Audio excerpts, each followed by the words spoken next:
Hey, FCC fans, you could show your pride in a whole new way with the new FCC Visa debit card from First Financial Bank. First Financial is the exclusive banking partner of FCC, and they are just as committed to this club as you and I are. Not only does the card look awesome, but it also gets you discounts on FCC tickets and merch. Find out how to get yours and to see the account terms and conditions at bankatfirst.com/FC Cincinnati. First Financial Bank, member FDIC.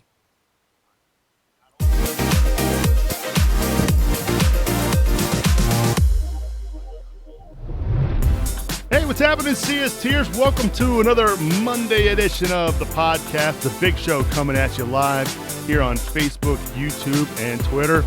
Another Monday night where we get to talk about an FC Cincinnati win. Boy, does that feel good to do here this week. And, of course, we've got a big week in store because not only does FC Cincinnati have two matches, they're welcoming in Wayne Rooney to Nippert Stadium this week. It should be a fun one. We're looking forward to previewing that match tonight here on CST. Of course, if you're watching us live on Facebook, YouTube, or Twitter, make sure you get all your comments in. We're going to be monitoring the chat tonight. We're going to be recapping your thoughts, and we want to get your thoughts on what occurred over the weekend between FC Cincinnati and the Chicago Fire. No episode captain this week, but if you want to learn how you can wear an armband for an episode of CST, head over to our website, CincinnatiSoccerTalk.com/support. Let's welcome in my cast of characters this week. I'll start with Brad Weigel. Brad, how are you doing, buddy? Good, Siebes. It's an exciting week. We got a legend coming to town. Everton legend Wayne Rooney. I know Jeff Wallner's excited for that one. So, it's going to be a big week for him. I hope he's excited for his one of his all-time heroes to come to town Thursday night. Yes, of course. You are you mentioned Everton Wayne Rooney. I'm excited about Manchester United Wayne Rooney coming to town. Of course. Is this hard for you? You can't make it, or are you coming? I will be there. Oh, that's what you call. You just I'm going to be there, so I'm looking forward to it. It's going to be a good night on Thursday. So, looking forward to getting your take, of course, Brad, on what happened over the weekend. Let's also welcome into the show Boston Razzle Dazzle Brazzle. He decided to spare some time, some of that PTO, and spend it with us tonight here. How's it going, Boston? It's going well. I'm enjoying my Hellas Real beer here from the Pride. And, man, these are awesome. I went up there and checked out that brewery a few weeks ago and bought enough I still have some, which is truly a feat in and of itself. So. But yeah, doing well. Can't believe we got 2 in a row. I'm pumped. I don't know what it means, but I'm pumped. Yeah, as you should be. As you should be. First time FC Cincinnati has won back-to-back matches since early on in the season when they knocked off Portland at home and then the Revs on the road. So we've got Brad Weigel here and Boston Brazzle here because this is kind of a quasi March to match day because we're going to preview the DC United match this week. We're also going to have another March to match day episode coming out this week for you as well, which we'll talk about a little bit later on the show. But we also have another Brad with us tonight. We're going to call him Coach all night long, though. It is the Coach, Coach Goff. He joins us now. Coach, how's it going? You're probably not going to hear his voice right now. Did we lose him? Gremlins. Oh, no. We just got him all set up with his new digs. He's got a fancy set, and it sounds like he's just trying to log back on, but he's doing all right. All right. Well, we'll welcome Brad back into the show whenever he gets back. Hopefully, it wouldn't be a Monday night without some internet gremlins, right, gentlemen? It was me. It was me a few weeks ago trying to record March to Match Day, so I know all about it. Yes. It happens. It happens to the best of us. So we'll try and get him back on the show, and because we want to get his thoughts on what happened over the weekend as well. Are you more excited about Wayne Rooney coming to town Thursday night, or are you more excited for Rose Lavelle? Ooh, that's a good question. Yeah, you got to be careful answering this one too. Why do you say that? Because there's a lot of Rose Lavelle lovers, and Wayne Rooney could be the wrong answer. Oh, well, I mean, I do happen to enjoy watching Rose Lavelle play. I'm not going to lie. I did enjoy watching her during the World Cup. And then, so I'm excited to see her Thursday night, and I'm going to try and get there to Fountain Square on Friday when they're doing that thing, when they're celebrating her there. I think we have Coach back. I'm going to give it a try. I'm back. You're going to have to give me a moment here to get you re-added back here. So let's, although it sounds like we don't have your new mic, it sounds like the built-in mic. So we'll try and fix that here. See, we got him a real setup a couple weeks ago. He was all professional. He had the headset. He was good to go. Now we're just throwing all kinds of different things at him. This is what happens when you decide to add a co-host last minute. So we're going to work on those, work on getting that fixed here. In the meantime, look, FC Cincinnati wins 2-1 over the weekend. It started off with a bang. FC Cincinnati scoring within the first minute. And Brad, when you're watching the match, I know you watched it after the fact. When you're watching this match and you see a goal in the first minute, you're probably thinking to yourself, what has gotten into this team? I don't know if it's what's gotten into this team. It's more just like about time they catch a break. We haven't had many of those all year. It seems like we've had injuries, upset players, suspensions, just everything bad that has gone, everything that could go bad has gone bad this year. And it's just kind of nice to see, a ball finally land at the feet of Alan Cruz there. And it wasn't an easy shot, but he maneuvered his body correctly and put it in the back of the net, and couldn't have asked for much better. Couldn't have asked. I mean, that's a perfect way of putting it, Brad. They got off to a flying start, and you're thinking. I mean, it was a really well taken goal too, Boston. I mean, that's not an easy, side volley scissor kick to trying to bury right there in front of the Fire keeper.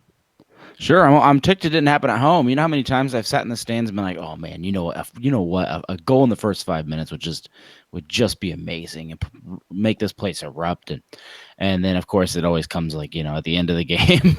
But no, that when I watched that goal, it almost looked like he was going in, regardless. Like I think that was a really heads up play by Cruz. Like he was like, no, if Daly misses this, I'm going to be there. And it gets what I would say, a little too far from it, and then bounces just beautiful bounce right back to him. And then again, just the awareness, the situational awareness. I was pretty impressed. Coach, that's exactly how you would draw it up, right? The fortuitous bounce goal in the first minute. Do we not have Coach? You got him. I hear him. I don't hear him at all. Oh, Soups. I hear him just fine. Yeah, I do too. He's good. Well, I've got no audio from Coach. I guess we would need that if you're the one recording. Yes, I am.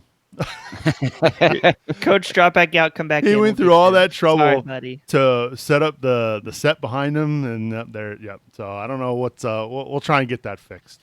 Yeah, we appreciate Coach making the effort to try and make this happen. Fortuitous bounce that you throw there in front of the net. Great cross from Bertone to make it happen.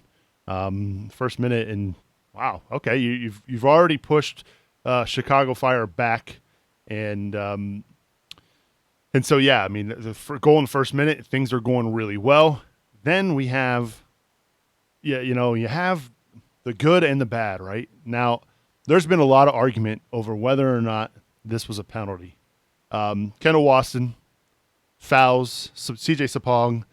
I don't know if I personally didn't think it was a foul watching it live. Watching it in slow motion changed everything because, then it looks like it's more egregious than it was.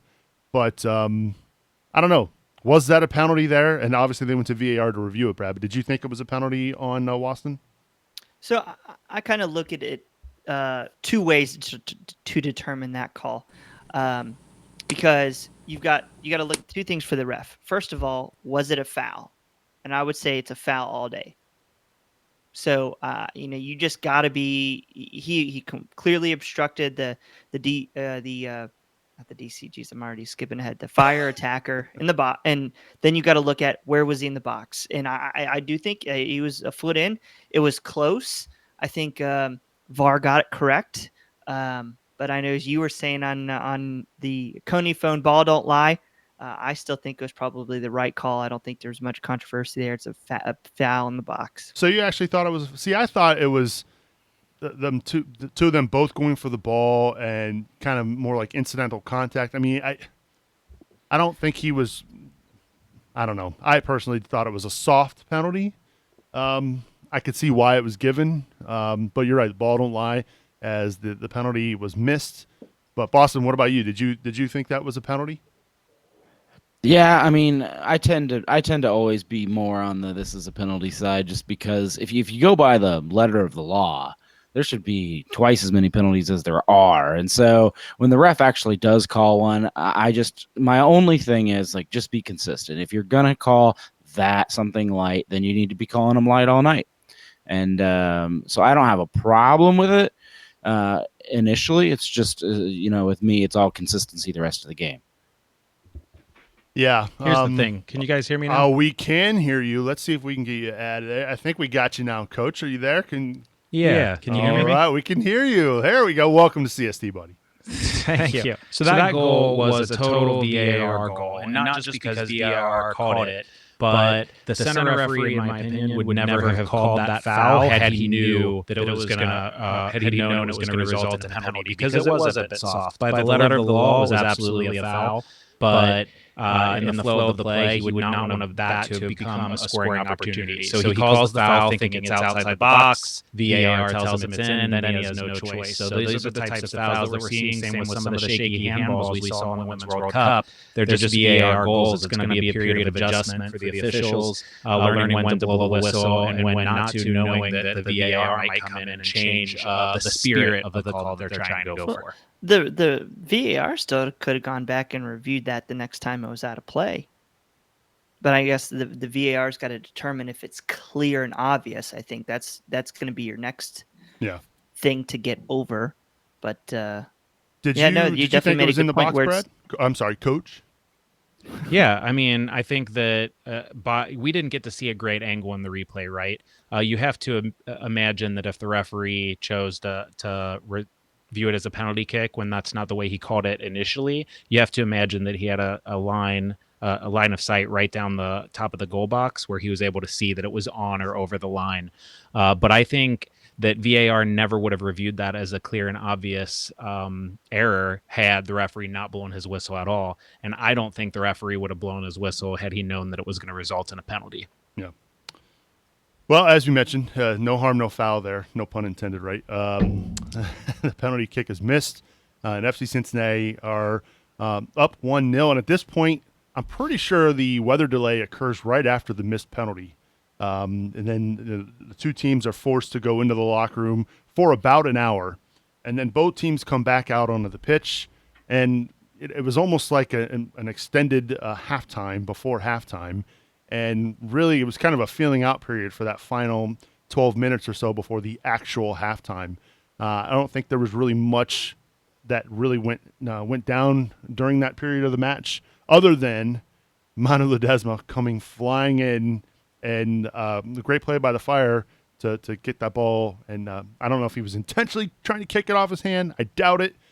In the end, Ledesma with his arms raised in the 18, the ball goes off his arm. Easy penalty to call, right, gents? I'll start with you, Brad. When you saw that, you had to have been shaking your head. Yeah, I was kind of shaking my head with the first one too, because I felt like both players need to know better. It's not like they're 18-year-old rookies who are just being aggressive. We've seen with Waston over aggressiveness throughout his career, and then with Ledesma, he was trying, but again, you just can't go flying into a defensive move like that in the box with your arm just wide out. And I think that was really took the air out of FC Cincinnati's sail. And I think that they would have taken going up 1-0 on the road all day, and definitely gave life to the Fire, where I think that they were kind of definitely showing some frustration. Right on the stroke of halftime too, Boston. I mean, they were that close from going into the locker room 1-0 up. Instead, now they're heading into the halftime locker room 1-1 and looking at some second half adjustments. Yeah, I actually blame you, Nick Superling. I think the players were bored. They tuned into the Coney phone, got distracted. And what else are they doing during a lightning delay, right? They turned on Cincinnati Soccer Talk. We're listening to the conversation, how they're playing, got in their heads, and Ledesma raises his arm in frustration, and boom, 1-1. That's how it went down. Do you think that a single one of those guys got their phones out during that hour break? Do you think that actually happened? I'm curious. What do you guys think? I mean, we saw FC Cincinnati having like a little EDM party in their locker room, I think, during the break. Yeah, I don't know how that would go down, to get on social media at that point. It's a weird thing. Coach can probably talk more about it because he's more experienced with even players on different levels. But you want to keep people's heads in the game. I know that you want to keep them warmed up in a way because they got to go back out on the field. I don't know, Coach. What do you think? Yeah, I think it varies by, we'll say, administration. You're going to have training staff in there working to keep people's muscles warm, rolled out, especially guys that have muscles that tend to tighten up on you, previous injuries, older players, things like that. Some coaches are going to want to keep players really dialed in and want to keep players focused. Some coaches are going to want to keep players relaxed and almost say like, hey, we're going to treat the next 70 minutes of the game as a fresh game from the start. It's all 0-0 from here and let's just go play. So do what you would do prior to a match, which might include social media, might include listening to music, might include some team bonding. I think it really just depends on the preference of the coach, and you have to hope that Yo knows his players enough. Yo and the captains know their players enough to know what is going to get them ready to go back out of that locker room and perform. Yeah, I don't know. I don't think a single one of them touched their phone. There's with everything that's been going down lately, and the fact that they were in the match at that point, for everything that's happened in the past month, they're on a good roll. Don't screw this. So I don't think any of them. I'm not going to take the blame for the Coney phone and Ledesma's handball. But I mean, plain as day, that's a handball. And here we are with another controversial penalty, right? Chicago's, I think it was Gaitan, misses the penalty. Spencer Ritchie does a great job of saving it. Unfortunately, the save spills right back in the front for the Fire to easily collect and put away.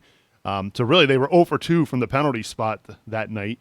But they get the goal. But there was a lot of controversy, Brad. I'm going to start with Coach. I got to get used to calling him Coach and Brad and whatnot. It looks like the Fire, based on some of the film we've reviewed, encroached into the box. Should that have been retaken? Yeah, I think that, again, we get to the letter of the law versus the spirit of the game argument. I think the spirit of the game, if the player who encroached happens to get the tap in, it's a different story, right? But I think you see actually Leonardo Bertoni is the first one to step into the box, but it's sort of like the old basketball free throw. He steps in and then he pulls back, and then the Chicago players rush in. So technically, I believe that kick should have been an indirect free kick coming out of the box for FC Cincinnati, but the spirit of the law with Gaitan being able to tap in his own miss, I think that's something that didn't affect the play of the game. And if I was a Chicago fan and they would have called the goal off for that, I would have been just as upset, if not more. Yeah, I think we actually saw, and I went back and looked at it a couple of times. I think Ritchie was actually off the line for a second early too. So I'm glad it ended up how it is. I don't want us, because how many times we've seen players go in all the time like that, and if we're going to be pulling every single one back, especially when they don't have anything to do with the play, I'm not interested. Fair enough. I mean, that's tough to overturn. The only reason I bring it up is because we saw it quite a bit in the World Cup. It's like, are you officiating to officiate, or are you officiating to make sure it's done correctly? I feel like it's over officiating if you start calling everything back, versus I think the intention of VAR is to correct obvious mistakes that influence the game. Like that first one on Waston, it was a foul in the box. So they got it right. Yeah, it'd be different too, probably, if the player who encroached for the Fire is the one who tapped it in. But since it was the original kick taker, hard to argue that one. But in the end, 1-1 going into the halftime locker room. And then in the second half, I don't know if there were some certain adjustments that were made, but it just felt like in the second half, FC Cincinnati were on the back foot and just really bunkered in, tried to get a result here. What did you see in that second half, Mr. Weigel, that, yeah, I'm going to call you that.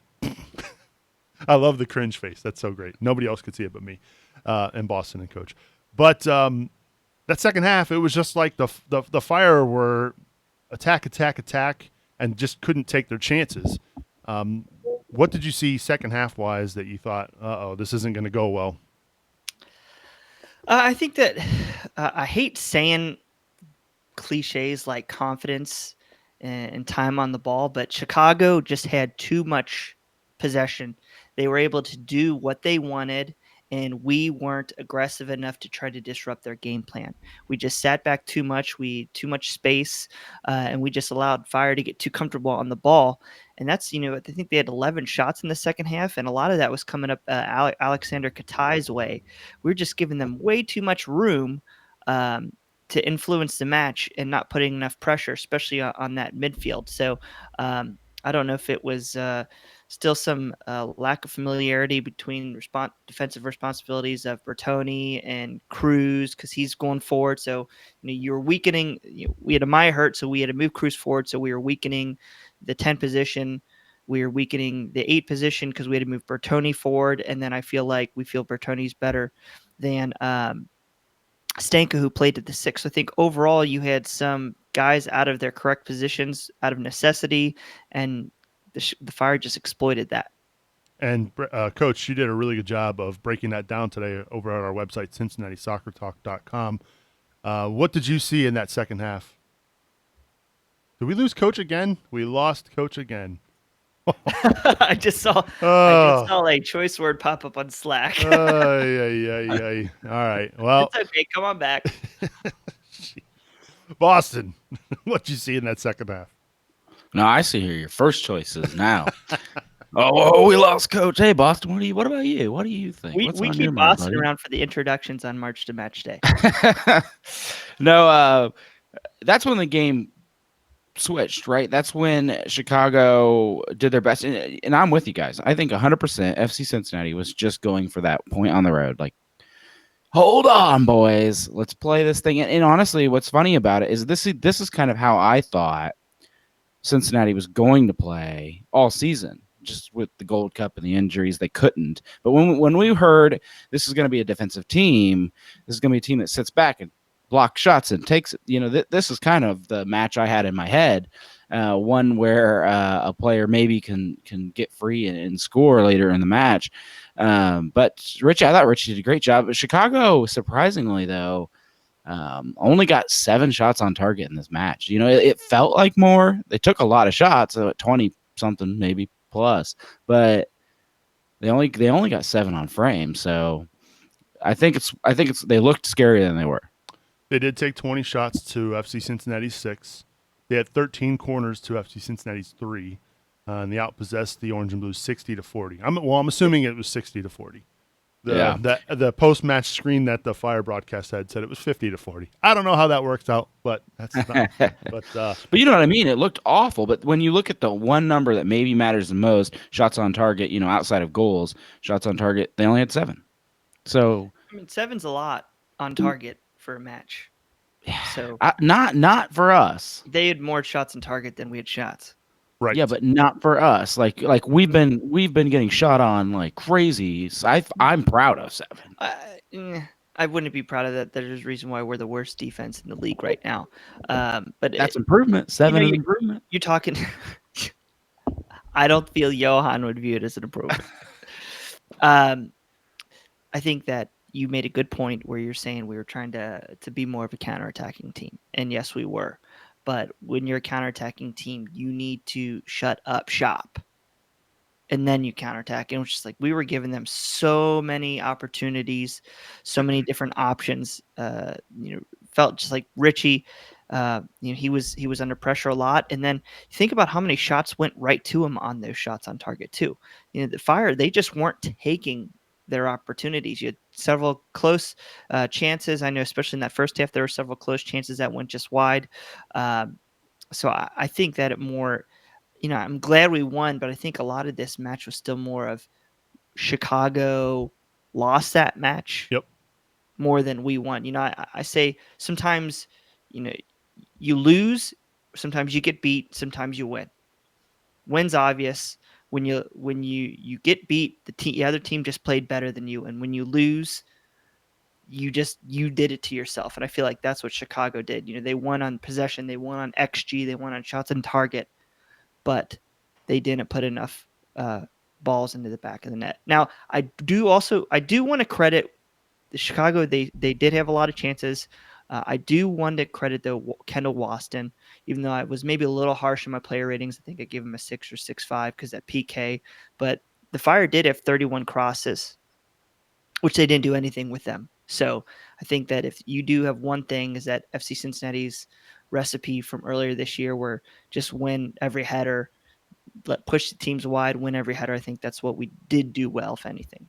I'm going to throw it back over to Coach here before we lose him. I think he's back. Coach, can you hear me? I can hear you. And we can hear you. Beautiful. All right. So I threw it to you, and then you were gone. So I wanted to ask you, what did you see second half wise that as far as the change in tactics or formation that ultimately led Chicago to have, well, not necessarily success, but they were more on the attack rather than FC Cincinnati? Absolutely. 2 words, Alan Cruz. And the issue here is what we saw for the entire beginning of the season. In the first half, Chicago was absolutely running wild down our right flank, and Mane was not able to track back well enough to defend, and Katai was having his way with Duplan and getting crosses off. So Demay moved Cruz out to the left, shifted Mane in as the 10, and we completely lost our shape in the midfield, lost our ability to press. Mane has some really great qualities on the ball and going forward, but his defensive work rate and his defensive positioning are not anywhere near the top of that list. And I understand Dame moving Cruz out left, but I think the biggest indictment here is of a player like Corbin Bone. We've seen 2 matches in a row where we've been in dire need of somebody to play the number 10 role. And in both cases, last week against the Dynamo, we saw Cruz get pushed there. And then this week we saw Cruz play there at first. And then in the second half, Mane move inside and play. And Corbin can't see the field. So I think that's the thing that concerns me most there. In terms of tactically, the idea was the same. And moving Cruz out there certainly allowed fewer crosses to come in, but it also completely distorted our ability to win the ball back in midfield. So there you have it. That is why the second half was a little bit of a struggle for the orange and blue. But in the end, on comes Fernando Adi. And this is the much maligned Fernando Adi, who is clearly not a fan favorite at the moment. Obviously, he's been struggling on the pitch. We know about his off the field stuff. He comes on and gets there was another fortuitous bounce, a great tackle in the midfield. I believe it was Duplan who made that tackle in midfield. I could be wrong about that. But it's a great tackle in midfield, and then Adi gets a Cruz to Mane. Oh, okay. Cruz to Mane, and then Mane found Adi. Great finish with his left foot. I think he caught the keeper off guard, but I think we were all shocked that he finally found the back of the net in Major League Soccer this year. It took till July, but he finally found the back of the net, Boston, and that has to be a huge relief for somebody who came in with this big target on his back of being the designated player who just isn't finding goals and finally got one. Yeah, you definitely saw the relief. I mean, on his face, fell to the ground. I'm happy for him. I'm with everybody else. I was frustrated. Yeah, I've been on this podcast. I've talked about my frustrations with Adi. So I'm happy, but at the end of the day, he's an FC Cincinnati player, and I'm happy he got the goal. Now, I hope that this jumpstarts something. I hope it really moves things forward. I'm surprised it happened in this game of all games, because this is the one where he was sitting way back. Johan saying, guys, just get that 1-1 on the road. Let's get out of here. And so I didn't expect Adi to score when he subbed on. You saw how far back he was playing. He's part of the defense, really. And I was impressed that he was able to make that play. Obviously, there was a lot of everybody that made that happen was a big part of it. But monkeys off the back, guys. Monkeys off. Remember when we were talking about Jimmy, in the USL? Like, when's Jimmy gonna score? He keeps shooting. That's Adi this year. And it was a really well taken goal too. That's not easy technique there, Coach. To as the ball is rolling by you, take a step and with your left foot, all kind of in one motion, fire off a shot to the low far post like that. Yeah, it seemed like the play was moving in slow motion for him, which you really like to see from a center forward. He didn't struggle through the shot. He didn't stutter his feet. He just let the ball roll by him, 1-2 steps, put his plant foot down, and let the ball fly. It seems like he'd been scoring goals all year with the way he calmly finished that. I'm not saying it's signs of things to come, but he certainly did not seem like a player who was feeling so much pressure to score that he was unable to do so. And had he taken an additional touch, I think the chance would have been gone. I think you guys are exactly right that he caught the defense a bit off guard. You can see the fire defender who's closing him down kind of pull up and slow down, thinking, oh, he's going to take another touch. I'm going to be able to shift and block off this angle, and striking it first time. And just, I mean, there's nothing the keeper could really do, put buried at side netting. But for somebody who, clearly, I think from a mental standpoint is struggling out on the field, right? The fact that he saw the back of the net, Brad, and I'm with Coach. I don't know if this is necessarily is going to lead to more goals, but it certainly can't hurt. I mean, I think confidence is lacking at the moment. Finally seeing the back of the net, it's got to be huge for him. I think this is like a new starting block for him. It's kind of, okay, you got that goal. As Boston said, you got that monkey off your back. What are you gonna do now? What are you gonna do now? What is the team gonna do to continue to work through you? Because he's gonna have to play. I would assume he's gonna have to play this week. He's got Thursday versus DC and Sunday versus the Revolution. So he's gonna get a lot of time this weekend. So what's he gonna do with that time? Is he gonna use this as a moment to build upon, or is this just a fluke blip? So I'm not gonna. I saw an article out there, kind of, he's gonna lead us to the playoffs. And didn't say that, but pump it was the brakes. Yeah. And I just, good for you. That's what you get paid to do. And you need to continue to build upon that. I'm not going to make any massive judgments. But I think if we look down, a month from now and we see he's got 3 or 4 goals, I think that we can definitely look at that point as the moment that helped change things. Because if he starts to score, the attackers are going to pay more, or the defenders are going to pay more attention to him, and that's going to open up other players like Kudamane, Alan Cruzal, and the Mafia comes back healthy. Darren Maddox, you never know. We did get this comment on Facebook tonight. This is from Joe. It says, I'm not a huge fan, not a huge Adi fan based on his on-pitch and off-pitch lack of passion and play. Last 2 games, Adi moved and played. Why can he not do this every game, Boston? Well, in this game, he was a sub. He's an off-the-bench sub. I said this online today in regards to a different comment, but it applies here. I like Adi coming in as an early first sub. I think you have to get him in around the 60th minute mark. But when the game's flat, say FC Cincinnati's in a 1-1 match, and Adi comes off the field and we're replacing him with Daly or replacing him with Maddox, I have less confidence in that than I do vice versa. And I really liked the tactic. I agree with Johan playing the hot hand before this match, which was Daly at the time. And Adi coming in as a super sub, it brought something new to the table. I think Adi had a lot to prove with the young rookie starting up in front of him. And so I realize this is partially due to injury. And so that might be a factor as well. But there's a little more drive. I agree. There was definitely a little more drive behind him. Brad, you're shaking your head. You disagree? I don't think that there's any way that Fernando Adi needs to be the first sub off the bench. He's making $2 million a year. He needs to either be starting or needs to be gone. We can't throw away that money on a guy who's a bench player. That's what Darren Maddox is supposed to be. I do like his drive, but I don't want to go out there and saying Adi should be our first sub off the bench. That's what Portland was doing with him. They were doing that with him because they were trying to get rid of him. The guy scored 16, or they scored double-digit goals 3 years in a row before he left. So he's a quality player. He didn't forget how to play soccer. We're just not, getting him enough chances. But I definitely, if he's going to be the sub coming off the bench the second half of the year, I think that's a sign that he's gone. One of the guys you can't eat up a 30-year roster budget with a sub. Right. One of the guys who has been playing in his place is Rashawn Daly, coach. And what have you seen out of him the last couple of matches? I think the issue between Daly and Adi is not an issue of work rate. Certainly Daly runs around a lot more.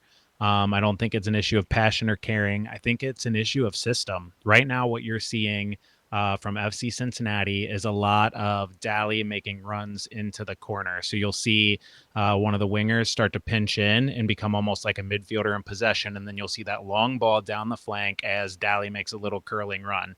And his runs to make space for the midfielders have been excellent. FCC has a trouble transitioning from the middle third to the offensive third and keeping possession. We've seen it all year that their possession statistics in the final third just absolutely plummet. And what Daly gives them is that outlet because he's going to run a lot more. His touch is not any better than Adi's. It's worse in a lot of cases. I don't think he's a better finisher than Adi, but Adi needs to be a target player. He needs to have the ball into his feet where he's putting it back out of his feet over and over until that moment he gets the service like he did in this match from Mane to bury the one time or a two-touch finish.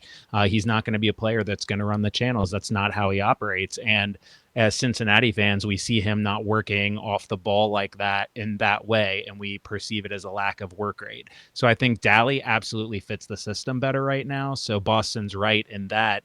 If we start Adi, we're going to have to play differently. And if we're not going to play differently, then I think Daly has to be continued to roll out there. Yeah, right now they're very limited up top. Obviously, Darren Maddox has not been with the team since he left for the Gold Cup with Jamaica. So not sure when to expect him back fully. But yeah, I mean, Daly, obviously he took his goal really well last week against Houston. I don't think there was anything I saw during the Fire match that I thought, oh, again, he's the future.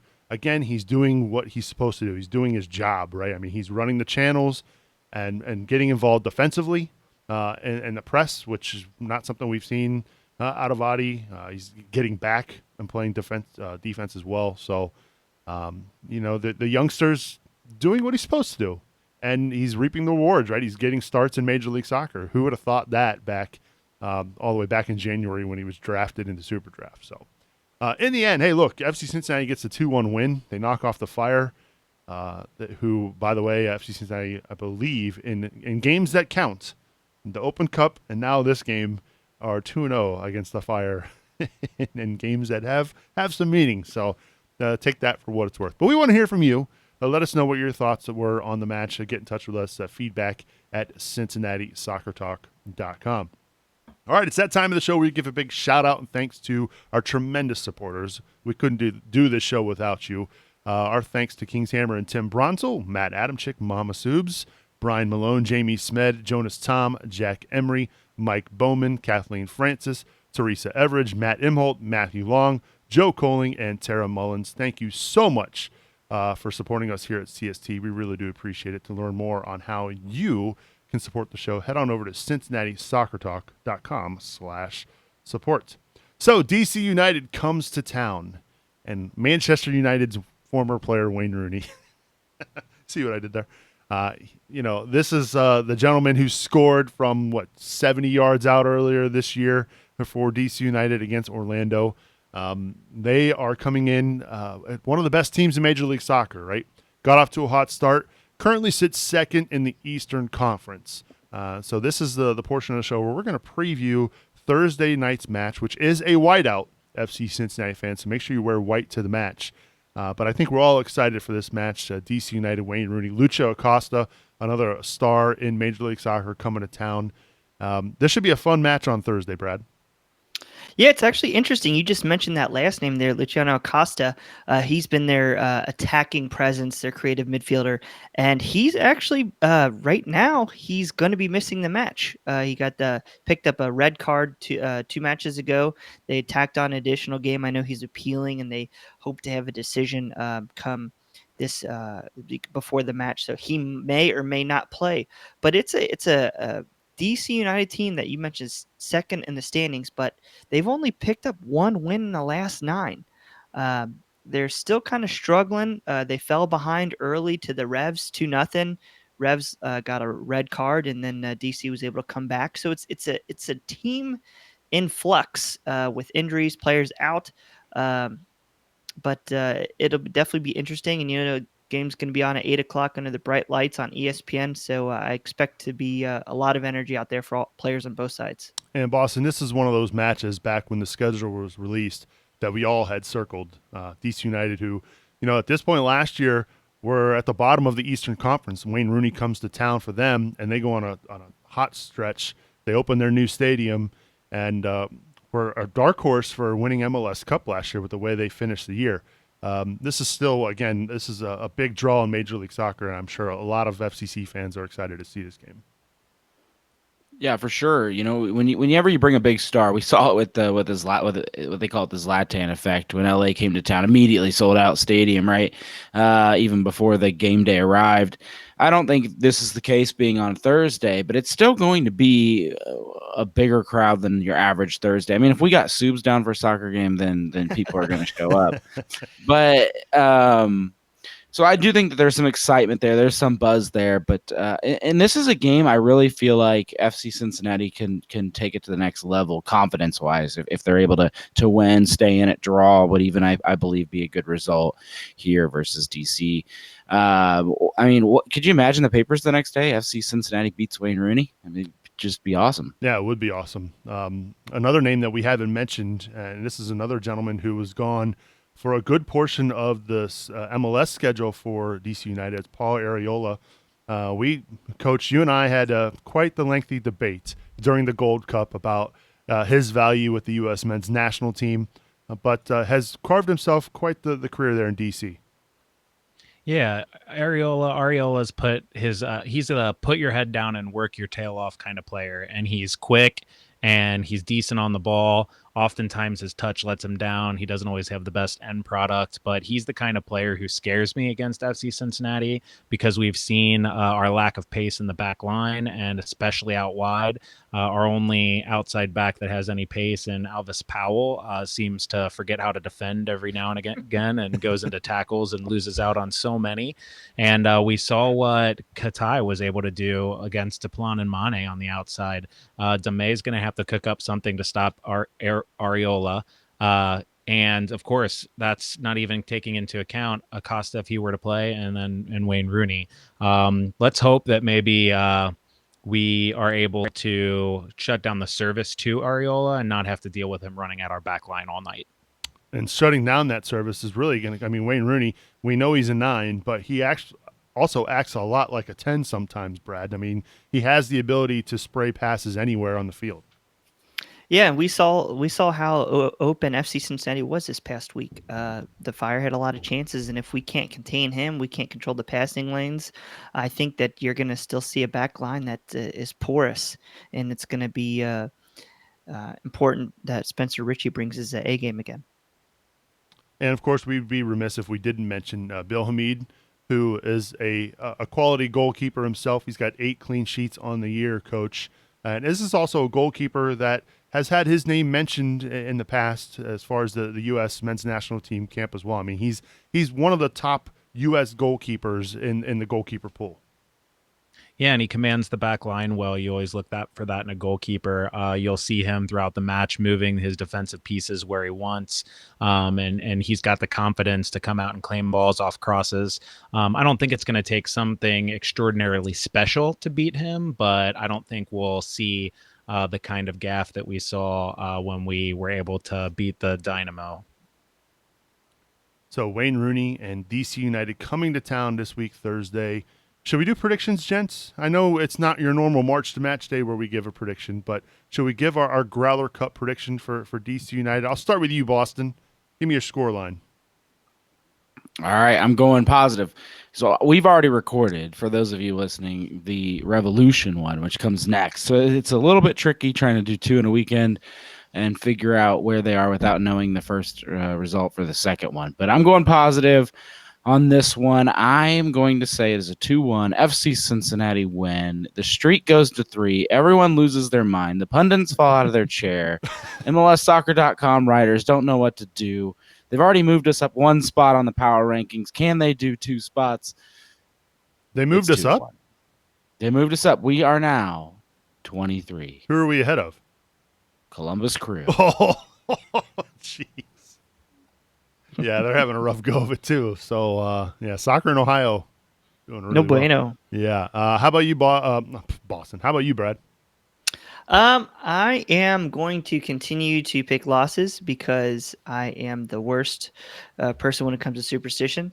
And also, I think that DC is a lot better than us. It's going to be a challenging week for FC Cincinnati. Yeah. 2 matches. Um, I know Sunday's at least supposed to be 96. I think Thursday's supposed to be not in the 90s as well. We're just not very deep. And they've got a USL team as well, Loudoun United, that they can get some depth pieces that we might not have. So I just think it's going to be a tough week. If FC Cincinnati can get 2 points this week, I would call that a win. All right, Coach, you got a prediction for us? I do. I think, quite frankly, DC United has not shown that they can play away from Audi Field as of yet.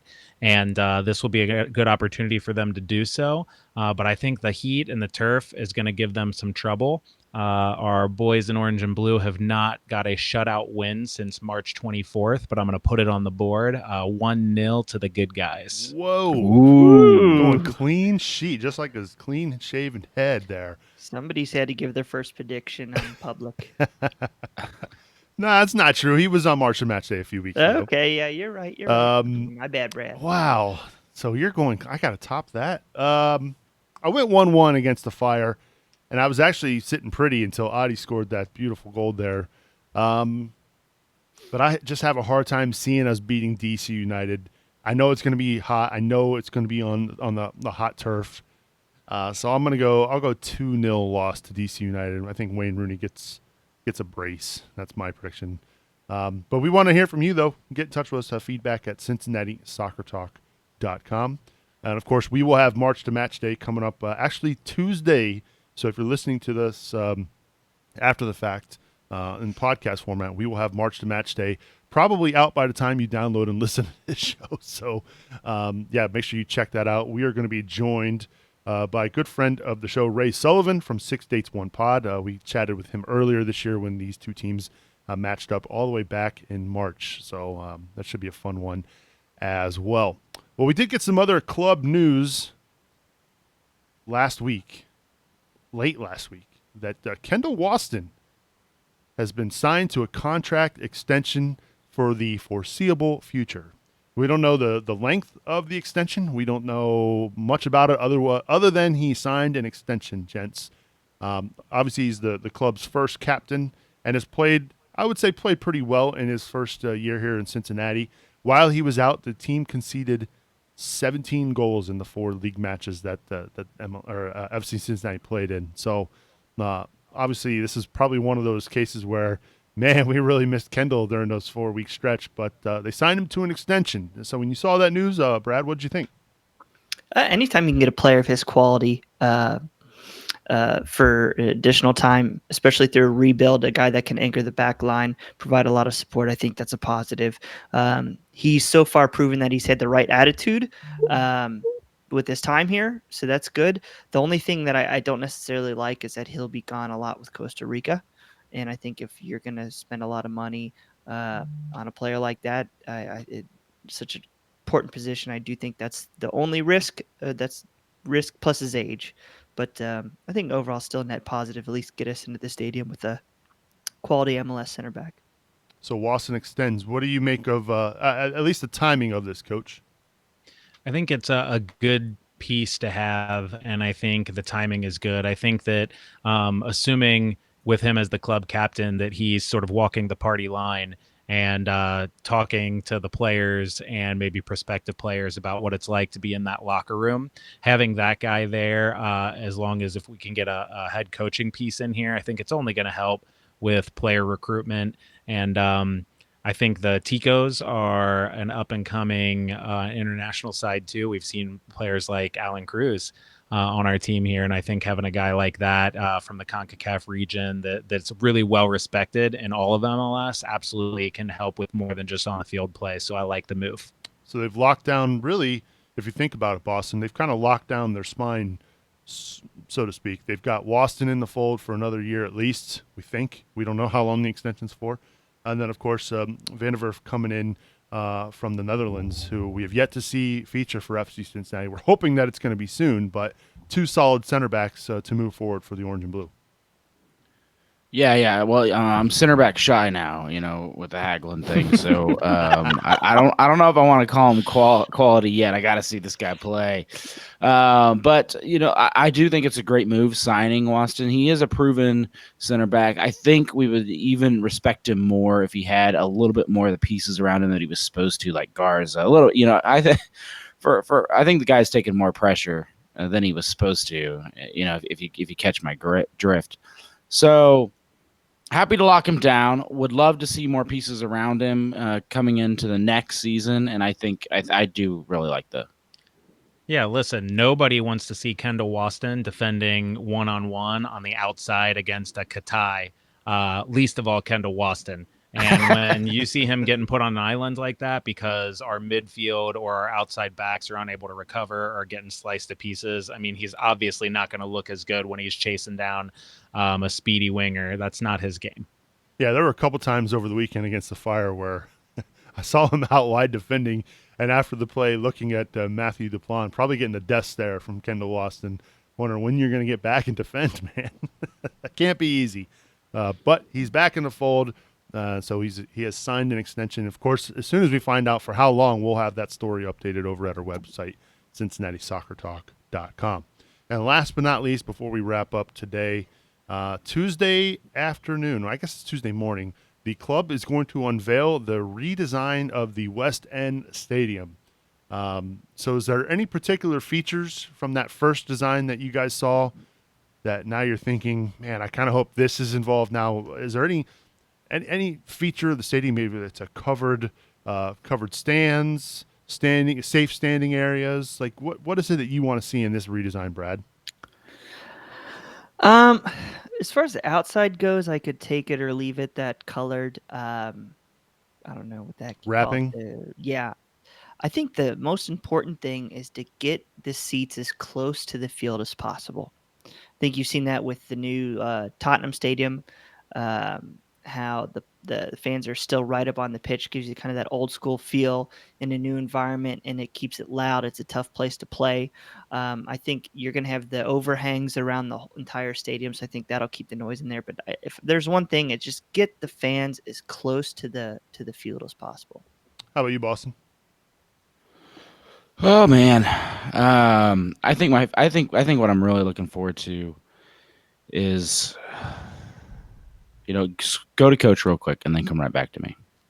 Well, he can't hear us, so that's going to be tough. Can. He can't hear us. Yeah, he's back. I'm good. I think he might have clicked that yellow or that I didn't audio click anything.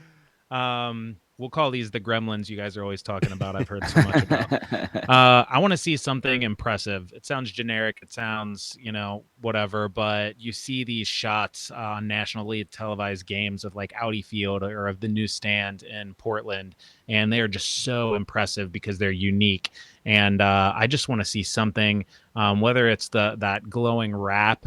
Whether it's like a really impressive safe standing area, something that just calls out as a calling card for FC Cincinnati, that when you see those photos on the television screen, whether you're a fan in Portland or Seattle or LA, you think that's a stadium that I want to visit. Can I say one thing real quick, Subes? Sure. Claire Hughes on Twitter, I think, has got the winner. Oh, okay. You go ahead, Len. We'll save it. Yeah, I was going to say, she commented actually on Facebook in the live chat here. Cup holders in the Bailey, which would be great. 100%. This is from Wesley Jackson. He says, I'd love to see the horseshoe shape of Nippert with the pitch in a bowl, Lawson. I don't think that's going to happen, but Nope. Yeah, you're not going to get your wish there. What I've heard, in the background, small whispers in the dark, I call them, is that it's going to be technology. Like the technology side's going to be impressive, and I feel like by the time this podcast gets out, I'm not exposing too much, but I tend to believe those rumors. I think this is going to be one of the more tech-friendly stadiums you've seen in the past. All I want is something unique, just something that makes it Cincinnati that no one else really has. Orlando started this new wave with the safe standing. Minnesota's got the awesome beer hall, and don't get me wrong, any of those things would be cool. But what are we doing that makes it us? I think it's going to be a wrapping of Skyline chili cheese. You know what's cool is Boston. You're probably familiar with this. Lambeau Field has that. They've got they got their Hall of Fame or their museum, but then Isn't it they called also the have atrium that, or something? Yeah, I've been there many times. But they got that bar that's open normal hours. Yeah, and I think that would be cool. And I think that'd be cool as a supporter if, like, family comes into town during the week or off season or something. I could still take them to the stadium and show them what, like, my biggest love outside of family is. So if there's one thing, I would hope that they would have some sort of restaurant or something that we could go into during off hours, and like Reds and Bengals, where you can only go when the matches are on outside the Reds Hall of Fame. But That actually is a great idea. I've been to Little Caesars Arena here in Detroit, which is a brand new facility where the Red Wings and Pistons play now. And they have a bunch of sit-down restaurants inside that you can go and eat at on non-game days. So that's actually a great idea. Let's see. Mama Sub says lots of women's restrooms and men's restrooms for that matter. that is so true. Yeah. It'll be better than Nippert because I don't think you can get much worse. Right. So yeah, great stuff. Appreciate the comments in the chat here. I'm still going for the Skyline chili cheese wrap around the stadium. If you're not going to do the orange glow, make it just a big mound of cheese. So yeah, that's my take on the stadium. So of course we'll have the latest over at CincinnatiSoccerTalk.com all week long. Lots of stuff to get to. Our coach has done a great job with our talking tactics. He's got 2 great pieces up on the site right now, so go check that out. And of course, we were at practice today as well. Jeff Wallner was there, and a lot of great stuff out on Twitter. But we'll be updating a lot over at the website here this week. Of course, don't forget, coming up on August 24th, we've got the Cincinnati Soccer Talk Foot Golf Classic, the 4th annual, presented by the Joseph Auto Group. And we are raising money for sports games for kids. Woodland Golf Course is a great host. $180 for the next 15 days gets you into the event with your foursome. I get you 18 holes of golf and a bunch more, Brad. I know this is your baby, and you do a great job with it every year, but we want to keep people to get registered. Still lots of spots open. Yeah, get registered. A lot of spots still open. Please just get registered. It makes it easier on me planning. I know how many gifts to get. I don't have to buy a ton and guess. Like I said, it goes up to $200 a team.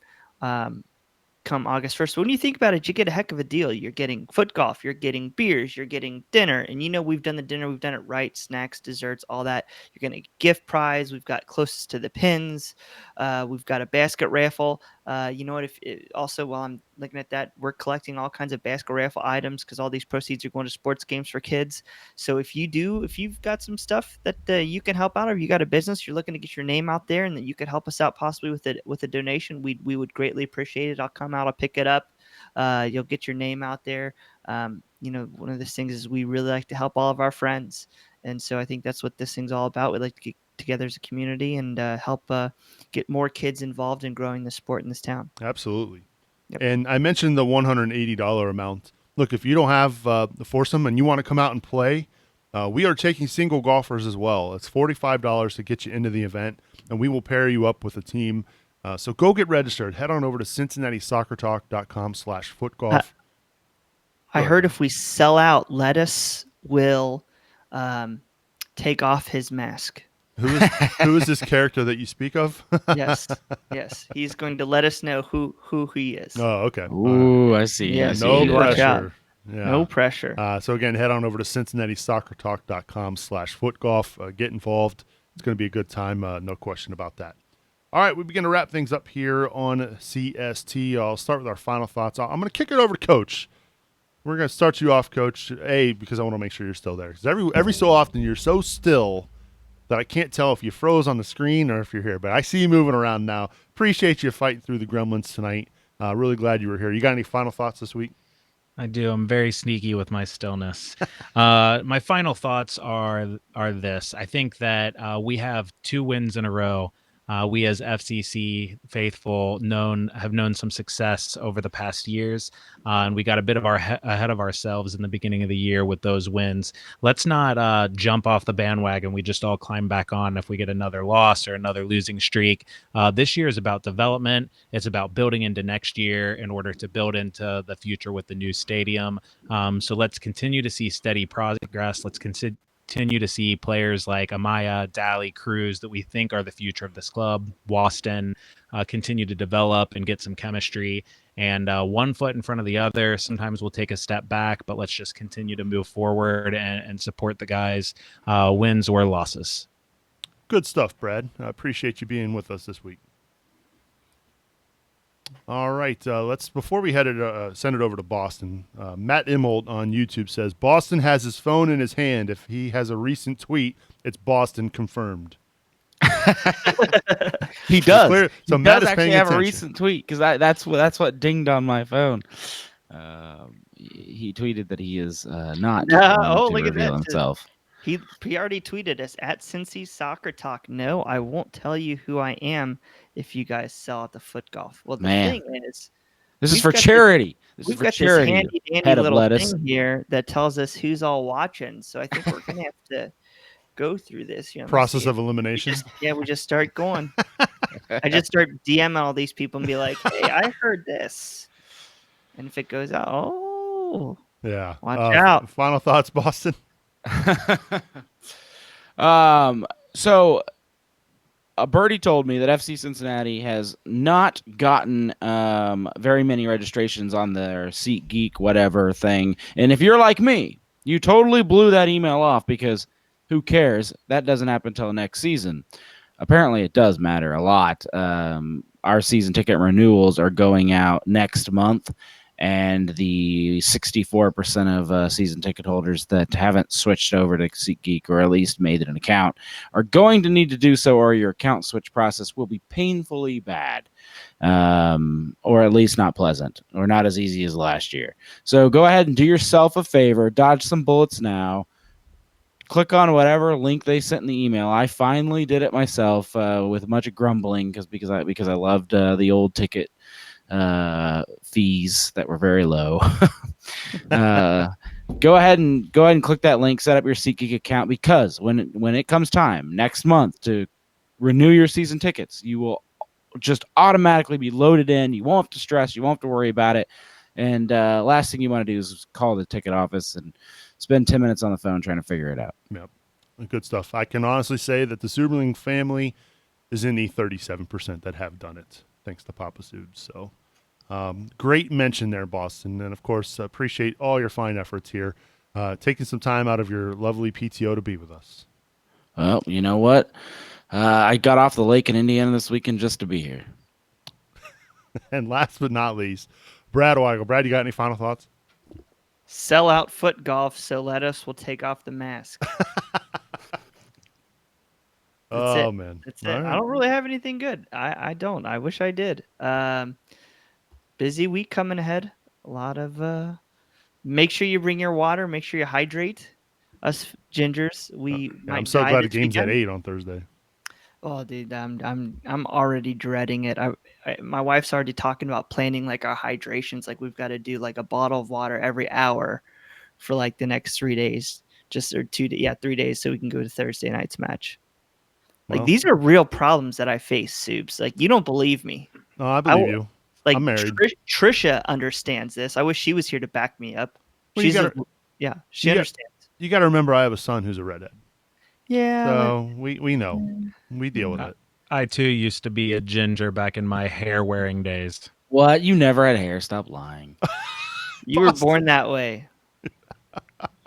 Do you see that nice little Spurs crest right behind Brad's balding head there? I thought it was funny. I thought it was funny a buddy. moment ago when you mentioned Spurs. I was like, oh, we've had enough Manchester United mentions during this episode, so let's mention the Spurs' new stadium. I see how see how it goes. Yep. You know, maybe with this new stadium, they'll get back to the Champions League final that they were this past year.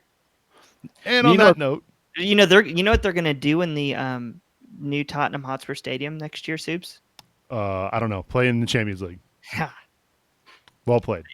You got it. On that note, we are going to have CST extra time coming up here after the show, so make sure you stay tuned for that. Again, my final thoughts are I'm excited. We are going to be down for the match this week. I'm coming into town, so I will be in town starting early. Well, I guess super late Tuesday night, and we'll be there through Friday. And it's always good to get back to the Queen City. I love coming to town. Get a chance to see my folks, get a chance to see my sister who's in town from Colorado with my nieces. They're not all going to the match on Thursday, but Thursday are Ben and Allie's birthday. And so for their birthday, they wanted to go to the DC United game to see Wayne Rooney. So Wayne, if you're watching, please play. Please play on Thursday night.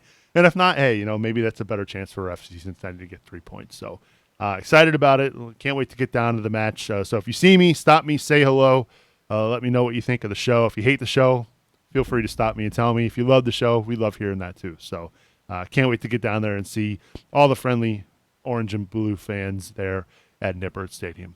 That's going to do it for this episode of CST. My thanks to Brad, and Boston. I'm Subes, reminding you to watch your tackles, and we'll see you all next week.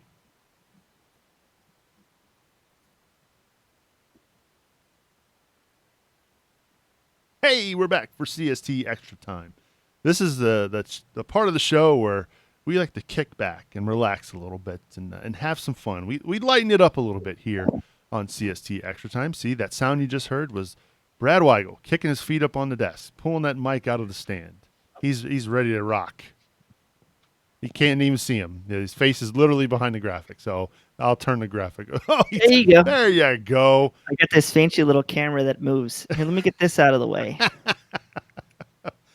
Maybe we're seeing a little too much. All right, so let's go with. I'm not looking at Boston rollerblading yet. Oh, by the way, it's his birthday this weekend. Did you guys know that it's his birthday? How do you know this stuff? This upcoming weekend? This upcoming Sunday. Yes. So Wow. Guess what I got him? I want to know. So there's this website, and it's got all kinds of customizable stuff. So I legit got him a customized helmet, elbow, and knee pads, all saying Mr. PTO with the FC Cincinnati logo.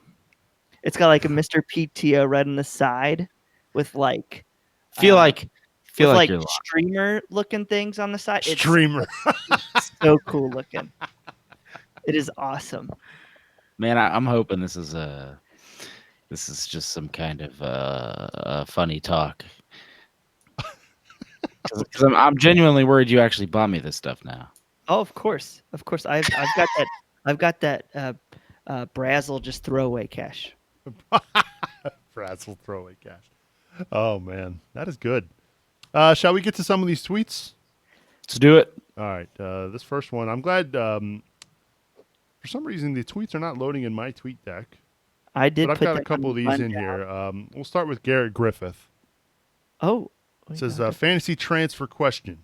Ooh. Name one player from the Premier League that you wish FC Cincinnati could bring in and build a team around. Pretend you could have anyone. The possibilities are endless. Coach, what do you got for us?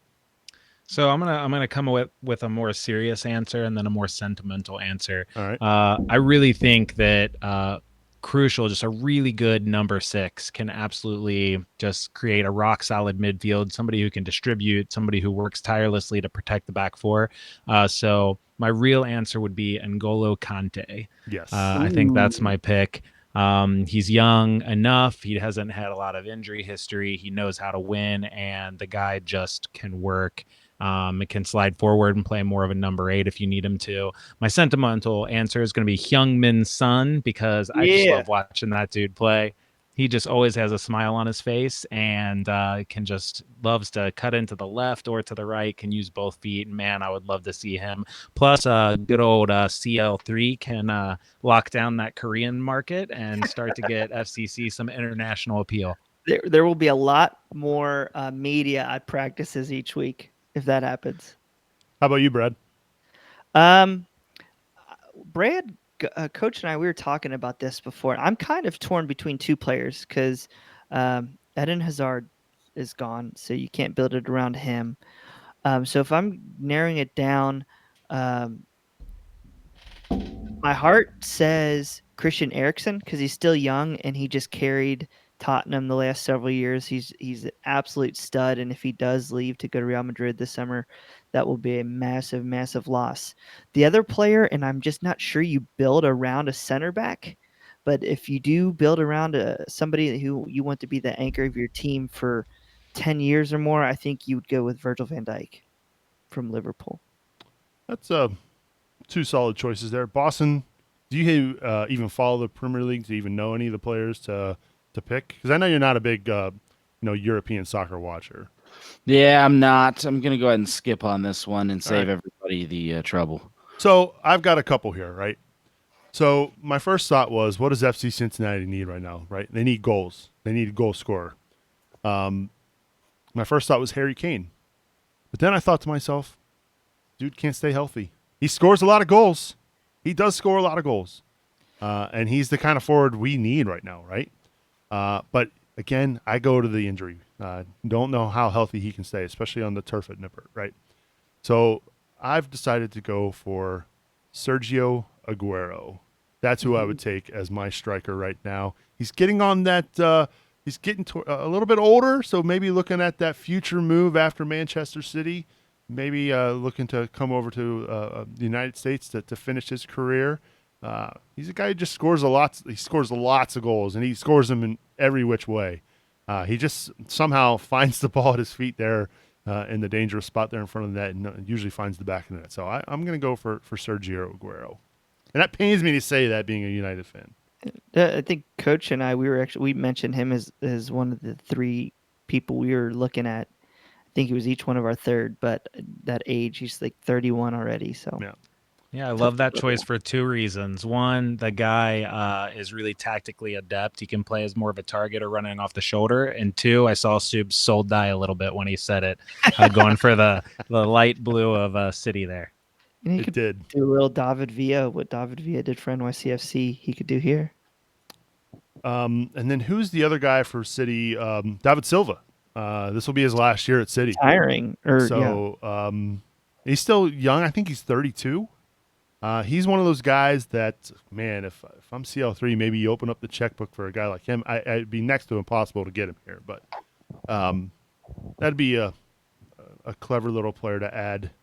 And again, my soul just died some more. I will say this: I would never take anybody from Liverpool. So I hope Matt Imholt's watching. I'm kidding, because he actually has the next question. Thank you for the question, by the way, Garrett. That is a good one. This is from, and I'll say it, Liverpool is superior to Man U. Rank the 4 Major League Soccer expansion teams that you would most like to see added to the league that were mentioned by Major League Soccer today. The 4 were Charlotte, St. Louis, Sacramento, and Las Vegas, I believe, correct? Yeah. Yeah, So- I think we can go outside of those 4, though, if we want. Okay. Boston. I'm just gonna take liberty. Yeah, since Boston didn't answer the last question, we'll start you off on this one. Las Vegas. Oh, yeah. Number 1 for me. I just think it's a great spot, a destination. I love going there. Go there once a year anyway. Why not attach soccer to it? Is it really only once? Because I feel like you're there like 8 times a year. That's just probably just because I talk about the times I'm not there, how much I wish I was there. Yeah. No, it's a fun city. I really do enjoy it. And so I really, you see the Golden Knights success. You see even Las Vegas Lights, the USL success they've had. They're one of the top drawing teams in USL. And Major League Soccer just announced that the League's Cup final is going to be played in Vegas. That's right. Building a new football stadium for the Raiders too. So, yeah, I mean, I think that city's kind of coming into its own. It's huge. A lot of people don't realize that. You just go to the Strip or you go downtown Las Vegas, but you don't realize they got a really good friend that lives out there.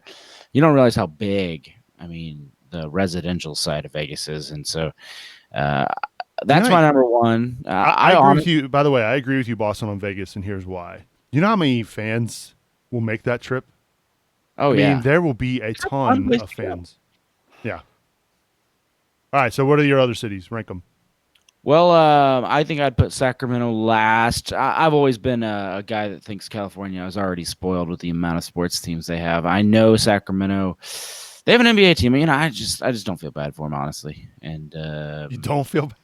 No, I don't. I know everybody else does. They've been drugged through the ringer. I get the sob story. It's California. They got a million sports teams. I don't feel bad for you, Sacramento. Stay in the basement. It kind of reminds me of remember when they built the Kentucky Speedway and they made the big promise about getting NASCAR there, and then NASCAR was like dragging them through, and then like they had to sue them, and finally they had to sell the track just to get it there. And yeah, it kind of feels like that a little bit. Yeah. I mean, if you live in California, you have to pick a team in multiple, in say you're an NFL fan or a hockey fan or whatever. You have to pick in almost every single sport which city's team you're going to support, because there's just so many choices. Like that annoys me. All right, so we know he doesn't want Sacramento. So if you had to pick between the next two, you got Charlotte and you got St. Louis, where are you leading? I'm guessing St. Louis. Yeah, just for Cincinnati. Selfishly, St. Louis is good for us. Yeah. Charlotte's a bit further away. I'd take them next. All right. How about you, Coach? I'm going all selfish, sort of like Boston's answer. He was selfish with wanting to go out to Las Vegas. Only I think that California and the entire West Coast gets a lot of bias. So I'm going to go number 1, St. Louis. I would love to see that rivalry kick up. And plus, I mean, us Midwestern towns got to stick together. Number 2, Charlotte, because I love North Carolina and I can actually get there. And then I did Sacramento and Las Vegas can go wrestle it out for 3 and 4. They're on the West Coast. I'll probably never get out to see a game out there. And Boston's going to go to Vegas, whether there's soccer out there or not. So he can still enjoy the city. That is true. All right, Brad, rank them. All right. I'm going Vegas number 1. I'm going St. Louis number 2. I'm going Detroit number 3. Oh, so he's going outside the box. Yeah, I told you I'm taking Liberty. Yep. And I am going Indy number 4, because that would just be an absolutely insane hotbed of Midwest soccer between St. Louis, Detroit, Indy, Cincy, Columbus. You bring in Nashville. All of a sudden, you get a nice little central part of Major League Soccer. St. Louis. Yeah, I know they weren't on your rankings, but is this Ford Field? Yes, I did. They were second. Ford Field, Detroit, or like get your own stadium, Detroit? Vegas, St. Louis, Detroit, and Indy. Gotcha. Well, I don't care, Boston. Man, I just think that would be I think massive. Ford Field, think Detroit about that. is a huge mistake. Think about how many different road trips we could go to. It's what made USL beautiful, is how we were able to have these close rivalries. I think that's what Major League Soccer needs to do. We don't have enough rivalries in this league. And I think if you kind of borrow a little bit from that USL playbook, you start putting some teams close to one another. They're all big enough cities that could hold them. I don't have any question about that. I like that you've added Detroit. I didn't like when they were discussed back when we were along with them in the 4 expansion cities. Ford Field is a big question mark, right? I don't know if either one of you have been to Ford Field. It's actually a pretty nice area. You've got that, Comerica Park right next door, and then Little Caesars Arena not that far away from there. It's easy to get to, right? Parking's easy to get to as far as Ford Field goes. And you add in that Detroit, Toronto, not that far away. There's a nice little rivalry there. So that's a solid pick, Brad. It's a massive media market. Yeah. So you're talking about all these teams close. We're doing weekend trips. We're having just a blast. There's, we already know the fans know how to interact up there. I'm sure there would be some departures. I'm sure there would be a lot of others that jump on. I think that would be a massive win. And then, and Indy, like I said, I think Indy's like a city where it's waiting to explode, kind of like Cincinnati. You get the right thing going, I think it would be awesome. I think that what them playing right now at the Lucas Oil is just a little too big, but if they could get something a little more like intimate, like Nippert with a cool bar scene, I think it'd be crazy. Yeah. So if I had to rank, I'll go Vegas 1, just because I love going out there too. I will go. Man, it's a tough one because I don't really like St. Louis. I don't like the Cardinals just ran roughshod over the Reds for so many years. I've been to that town and it's not the greatest either. Like I didn't find it all that exciting. So I'm gonna go. I'll go Vegas 1, Indy 2, Charlotte 3, Sacramento 4. I still feel bad. I do feel bad for Sacramento. Not necessarily for their ownership, but for the fans of Sacramento. I mean, outside of Charlotte, you've got the owner now. You've got the owner the guy who owns the Panthers. All of a sudden they bring him. All of a sudden now they jump up there. I still don't get that one. I still don't. Right, and I'm worried about attendance too. Like they don't really show up now. But I know it's USL versus MLS, and I guess we're going to find out next year with Nashville if that's what. Yeah, the difference between St. Louis and Nashville, St. Louis currently is in the middle of nowhere, and I guess not only do you have to pay for your ticket, you basically have to pay to park there $10 a car. Mm. So it's I'd pay $10 for parking. Yeah, but not in like a. It's basically it's a glorified high school stadium. It's nicer than that. It's like a big soccer complex. Yeah, it's a complex. It's way out. It's out there, Subes. It's out there. It'd be like St. Louis and Charlotte. Charlotte, right? Oh yeah. No, both of them. Oh yeah, both of them. Yeah, both of them are the same way. Well, we'll see. But thank you all for the questions. Appreciate you tuning in live. Brad Goff, you made it, man. You made it to the end of the show. Congrats. I had my moments, but I made it here. Yes. So welcome to the world of Internet Gremlins. I'm glad to see I'm not the only one who has them. So appreciate everybody sticking with us tonight, watching us live. Again, if you see me at the game this week, stop me and say hello. Gents, it's been fun, and I hope to see you this week. Oh, I'll see you. All right. On that note, we get out of here. Thanks for watching. We'll see y'all next week.